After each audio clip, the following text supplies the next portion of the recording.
Be ready. 5 seconds.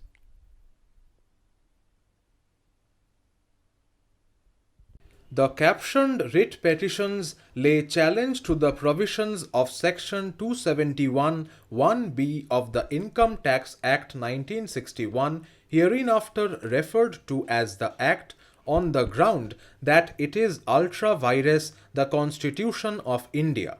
The impugned provision, which was brought on to the statute book by the Finance Act 2008 with retrospective effect from 1/4/1989, has resulted in a grievance insofar as the petitioners/assessees are concerned, inasmuch as apropos to its insertion in the Act, the salutary requirement of the assessing officer arriving at his own satisfaction during the course of assessment proceedings that the assessee has concealed the particulars of his income or has furnished inaccurate particulars before initiating penalty proceedings has been done away by a deeming fiction encapsulated therein.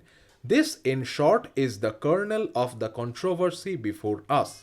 As is evident on a bare reading of the provisions of Section 271 1B of the Act, that the deeming fiction envisaged in the said provision, which is to operate retrospectively, pertains only to Clause C of subsection 1 of Section 271 of the Act. Consequently, the writ petitioners before us have made the following main prayers in their respective writ petitions.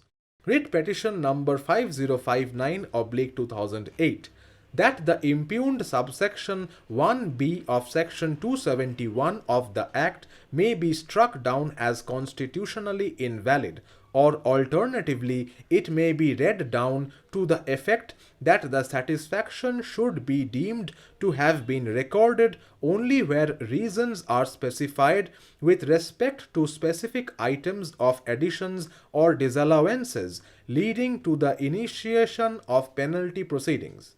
Writ petition number 6272/2008, a writ of certiorari or writ order or direction in the nature of certiorari or any other appropriate writ order or direction under Article 226/227 of the Constitution of India, quashing subsection 1B to section 271 inserted by Finance Act 2008 as arbitrary, ultra vires, and violative of Article 14 of the Constitution of India.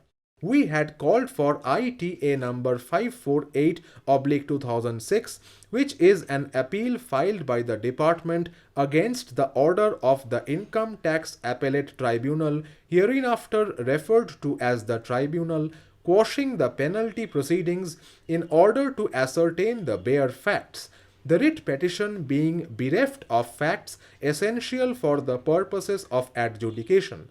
The following facts, which are not disputed, emerge on reading of the file. Section 271 1B of the Act is not violative of Article 14 of the Constitution.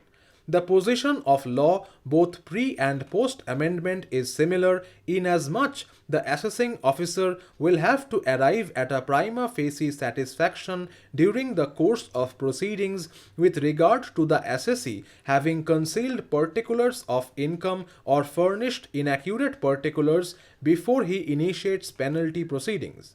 Prima facie satisfaction of the assessing officer that the case may deserve the imposition of penalty should be discernible from the order passed during the course of the proceedings.